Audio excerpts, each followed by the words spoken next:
जय बिरसा, जय सेवालाल महाराज. माझ्या हिंदू बांधवांना गुढीपाडव्याचे हार्दिक शुभेच्छा.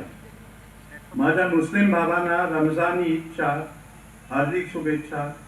रामनवमी जी आता येत आहे त्यांच्याकडे आपल्या सगळ्यांना शुभेच्छा. पोलीस आणि पत्रकार मंडळी आणि इथे जमलेल्या बंधू आणि भगिनींना माझा मनापासून धन्यवाद. मला कळत आहे की गरमी आहे, पुष्कळशे तुम्ही लांबच्या परिसरामधून आला आहात आणि त्यामुळे मी परत एकदा तुमचं थँक्यू म्हणतो. मी भाषण करण्याच्या आधी एक जरुरीची सूचना तुम्हाला देतो, ती प्लीज तुम्ही नीट ऐका. कुठल्याही प्रकारची हिंसा किंवा मारामारी मला बिलकुल चालणार नाही. कुठलाही प्रकारचा कायदा हातात घेऊ नका. पोलीस कर्मचाऱ्यांबरोबर सहकार्य करा आणि पुसदची शांतता कायम राखा. आता मी माझ्या 2 शब्दांना आरंभ करतो. यापूर्वी मी कुठल्याही व्यासपीठावरून कुठलेही भाषण केले नाही. थोडक्यात सांगायचं म्हणजे हे माझे पहिले भाषण.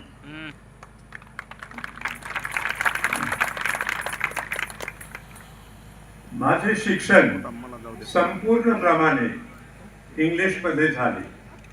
मला गोरमाटी बोलता येत नाही आणि माझं मराठी पण फारसं पक्क नाही. त्यामुळे माझ्या शब्दांमध्ये काही चूक झाली तर प्लीज मी तुम्हाला विनंती करतो, मला सांभाळून घ्या.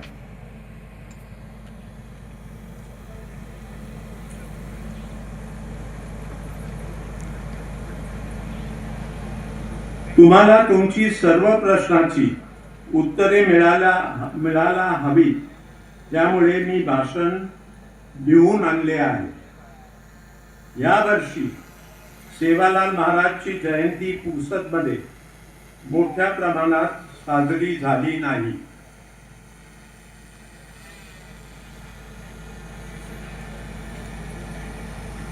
या गोष्टीचे मला अतिशय वाईट वाटले.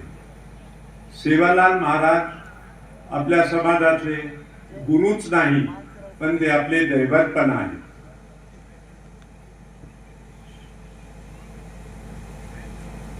मला का ही जयंती मोठ्या प्रमाणे साजरी झाली नाही त्या चर्चामध्ये मला पडायचं नाही. माझ्या वतीने मी फक्त एवढं सांगू शकतो की जे काही घडलं, जे काही प्रसंग घडला त्याची मी हात जोडून तुम्हाला माफी मागतो.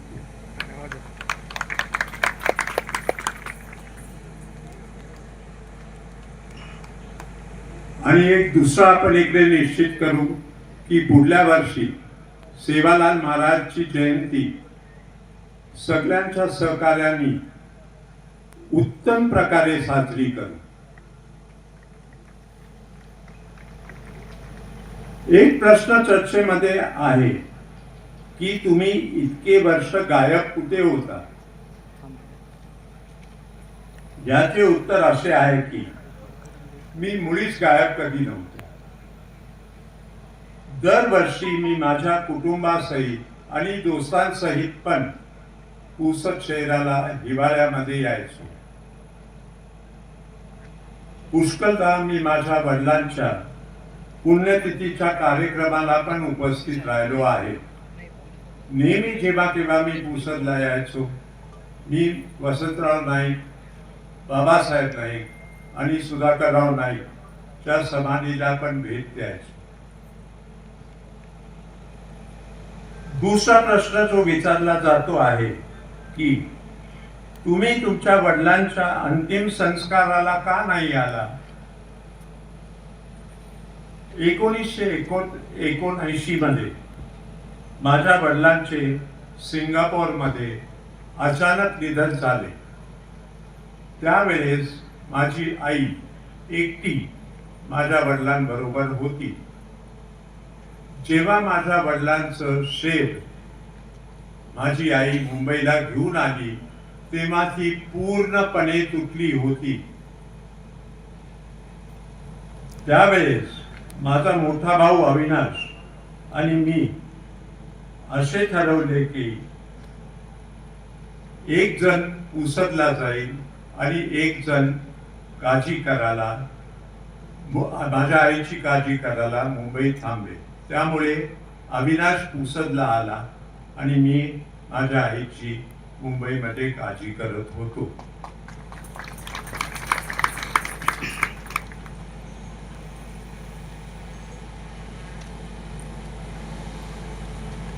मी शांतपणे आणि हळू बोलणार आहे.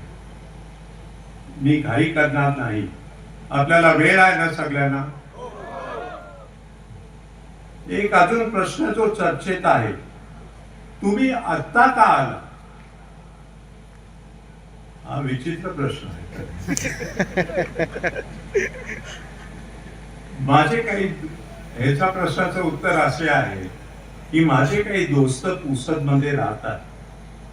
त्यांच्याकडून मला असे कळाले की सामान्य पुसदकर पुष्कळ गंभीर परिस्थितीला तोंड देत आहे. सामान्य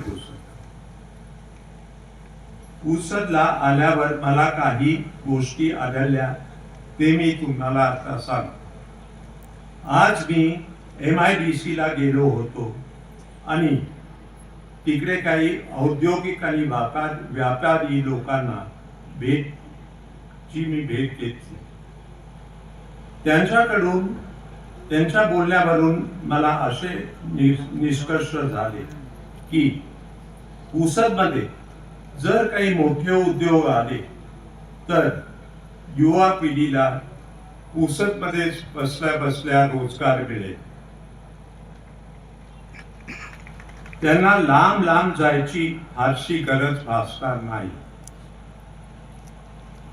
शेतीशी निगडीत मोठे उद्योग पुसद परिसरात आले तर यापेक्षा चांगले काय होऊ शकते? ये तो सोने पे सुहागा हो जाए. सोयाबीन रिफाइनरी प्लांट आणि कापूस संबंधित उद्योग जर आले तर अतिउत्तम.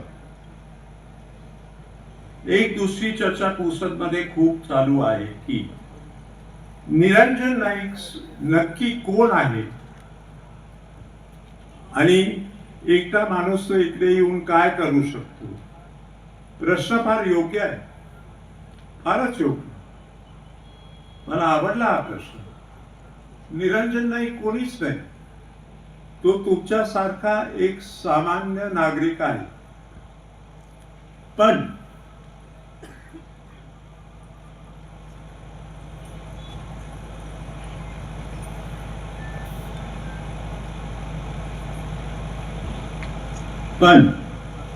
जेव्हा जेव्हा मी वसंतराव नाईकच्या मुलाच्या ओळखीने कुठलीही कठीणची कठीण पायरी चढायचा प्रयास केला आहे तेव्हा मला फक्त प्रेम, सन्मान आणि पुष्कळ प्रमाणे यश पण मिळाले आहे.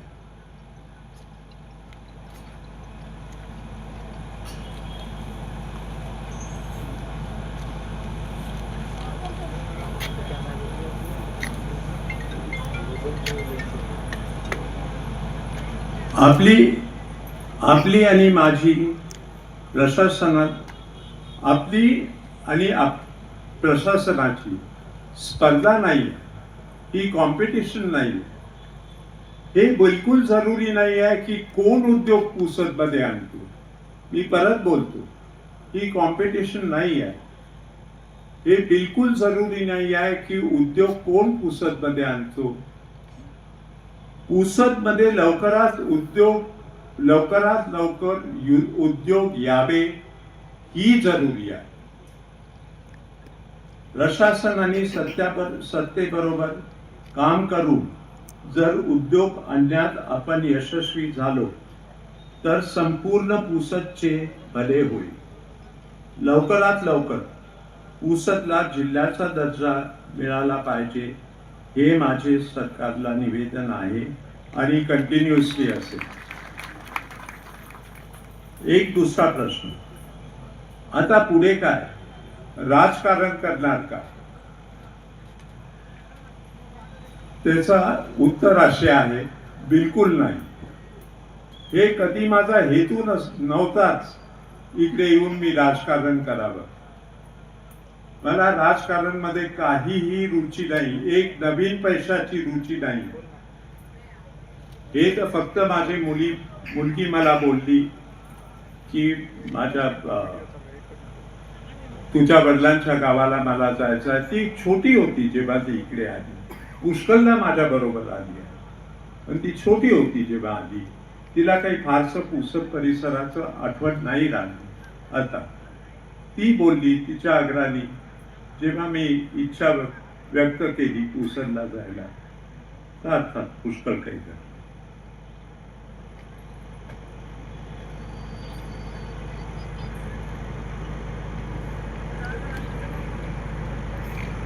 तर राजकारणामध्ये जसं मी तुम्हाला सांगितलं, मला बिलकुल इंटरेस्ट नाही.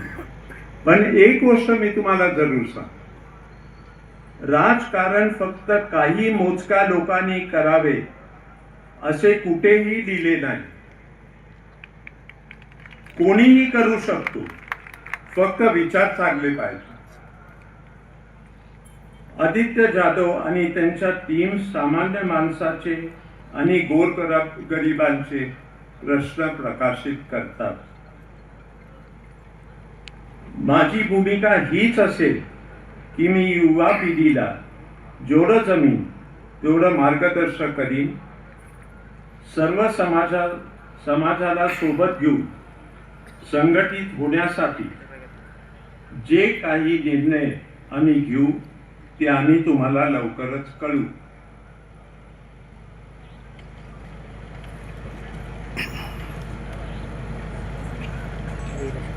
मी तुम्हा सर्वांना अशी विनंती करतो की आदित्य जाधवला आणि त्याच्या टीमला जास्तीत जास्त सहकार्य करा.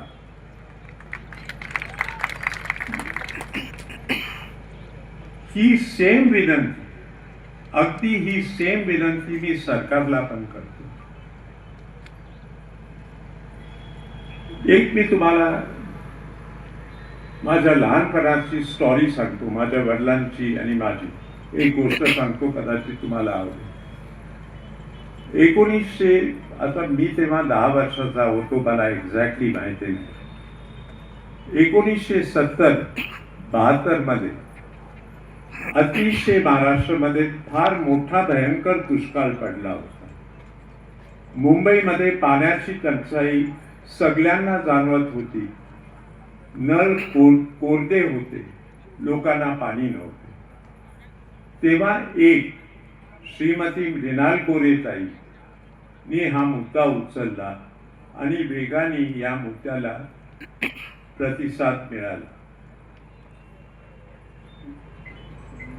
मृणाल गोरेताईचं म्हणणं हे होतं की मुंबई शहरात पाणी काय येत नाही, आणि त्यांनी जाहीर सभामध्ये असं डिक्लेअर केलं की माझ्याबरोबर 1000 महिला माझ्या निवासस्थानी, म्हणजे वर्षा बंगला, म्हणजे मुख्यमंत्रीच्या निवासस्थानी वर्षा बंगल्यावर 1000 महिला मोर्चा घेऊन जातील. तिथपर्यंत ठीक होत. दुसऱ्या दिवशी मी एक दुसरीच खबर ऐकली. लक्षात ठेवा, मी 10 वर्षाचा होतो. दुसरीच एक खबर ऐकली. मृणाल गोरेताईंनी परत एक जाहीर सभेत सांगितलं की आम्ही 1000 बायका लाटणी घेऊन मुख्यमंत्र्यांच्या निवासस्थानावर जाऊ आणि मुख्यमंत्र्यांना खूप मारू. माझी तर संपूर्ण टरकली, खरंच माझी टरकली. लवकरात लवकर जेव्हा काका माझे वडील घरी आले तेव्हा मी म्हटलं, तुम्ही बातमी ऐकली का? तर माझे वडील मला बोलले, कुठली बातमी बाबा? मी बोललो महाभयंकर बातमी मी छापून आली आहे पेपरमध्ये. ते बोलले कुठली बातमी, नक्की सांग ना कुठली बातमी छापून आली आहे पेपर. मी म्हटलं 1000 बायका आपल्या घरी येणार आहे आणि त्या एकेकाच्या बायकाच्या हातात एक एक लाटणं असणार आहे आणि ते तुम्हाला मारणार आहे. हे ऐकून पहिल्यांदा मनसोक्त प्रमाणे 5 मिनिटं माझे वडील हसले. आता माझे वडील एवढे हसले की त्यांच्या आजूबाजूला पोलीस आणि त्यांचे कर्मचारी पण जोर जोरात हसायला लागले. मी विचार करून राहिलो आहे यांचं काय म्हणजे हे फार लाईटली घेऊन राहते आहे या गोष्टीला. 1000 बायका लाटण्या घेऊन येणार आहे माझ्या घरी आणि हे लोक हसून राहिले. तेव्हा माझ्या वडिलांनी मला बोलवलं. ते म्हटलं नक्की तुझ्या डोक्यात काय आशंका आहे. मी बोललो माझ्या आशंका एवढीच आहे की ते येऊन तुम्हाला मारतील, अजून काय माझी आशंका. ते बोले असं काही होत नाही. माझं म्हणण्याचं तात्पर्य काय, जो माणूस एक समस्या असेल, एक माणसाची त्या समस्याकडे पाहण्याची चा दृष्टिकोन वेगळा असेल आणि दुसऱ्या माणसाचं त्याच समस्याकडे पाहण्याचं दृष्टिकोन वेगळा असू शकतो.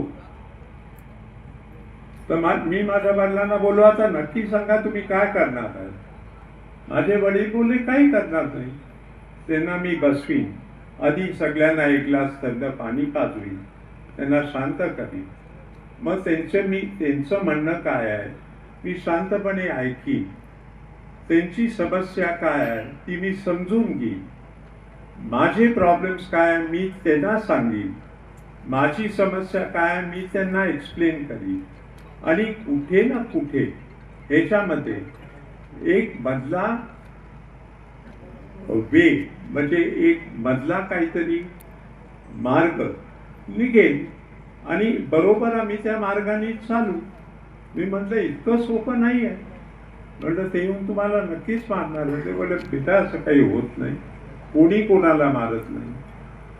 ते त्यांचे फक्त विचार माझ्याहून वेगळे आहेत. ते माझे शत्रू नाही. कोणी कोणाचा राजकारणामध्ये शत्रू नसतो.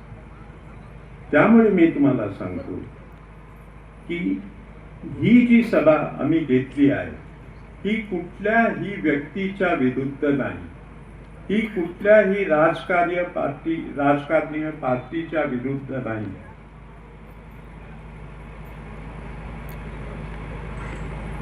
माझी जर शेवटचे 2-4 वाक्य बोलतो मी तुम्हाला, हे नीट ऐका. माझी जर तुम्ही पुसत कराना कधीही गरज भासली तर मला तुम्ही कळवा.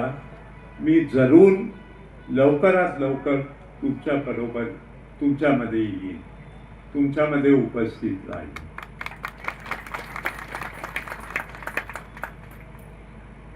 हे मी जरूर मान्य करतो आणि हे तुम्हाला परत परत लोक सांगतील की तुमच्या आणि माझ्यामध्ये फार अंतर आलाय.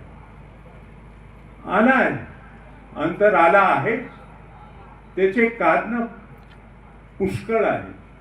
त्या कारणाच्या चर्चामध्ये मला जायचं नाही आहे. ते का अंतर आलं आणि ही चर्चा मला करायची नाही.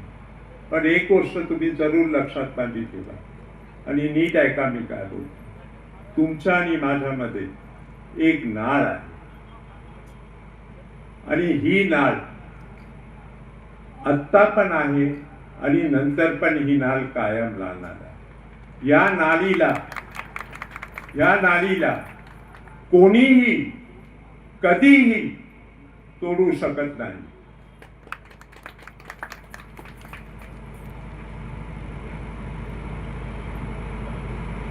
मला पुसत द्यायला आवडेल, कोणाला नाही आवडेल आपल्या माणसाबरोबर राहायला, आपल्या माणसाबरोबर वेळ काढून बोलायला, आपल्या माणसाचे प्रॉब्लेम समजून घ्यायला. कोणाला नाही आवडेल. आपली माणसं सगळ्यांनाच आवडतात. मी काही परका नाही. मी तुमच्या मधलाच एक सामान्य माणूस आहे आणि मला नॅचरली आवडेल तुमच्या बरोबर बोलायला, संवाद करायला, तुमचे काही जर प्रॉब्लेम्स असतील ते ऐकायला, आणि जर जमेल तर, आणि मला वाटतं मला जमेल, काही ते प्रॉब्लेम सोडवायला. कारण की एक मी तुम्हाला सांगतो, जर पुसदच्या एक कुटुंबाचं पुसदच्या एक कुटुंबाचं मी जर ओझा या संकट जर मी सोडू शकलो, किंवा मी एक पुसदकरचे आश्रू पुसू शकलो, तर माझ्यासारखा भाग्यवान कोणी नसेल.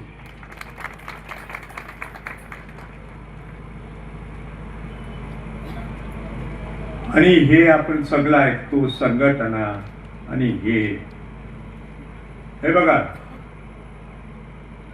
संघटनांनी लोक घडत नाही. माझे वडील तुमच्यासारखे एक सामान्य नागरिक होते आणि मरेपर्यंत त्यांनी स्वतःला सामान्यच नागरिक समजले. पण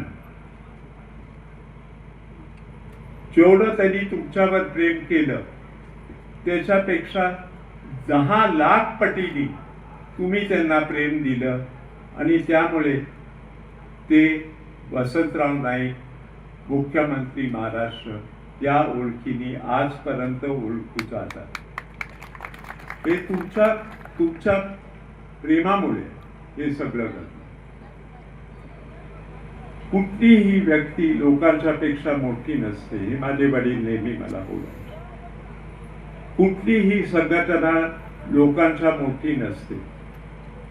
लोक संघटनेला घडवतात, संघटना लोकांना घडवत नाही. लोक पुढारी घडवतात, पुढारी लोक घडवत नाही.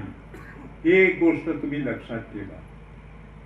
आणि ह्या मानसिक गुलामीतून तुम्ही बाहेर पडा, हीच माझी इच्छा तुम्हाला सांगतो.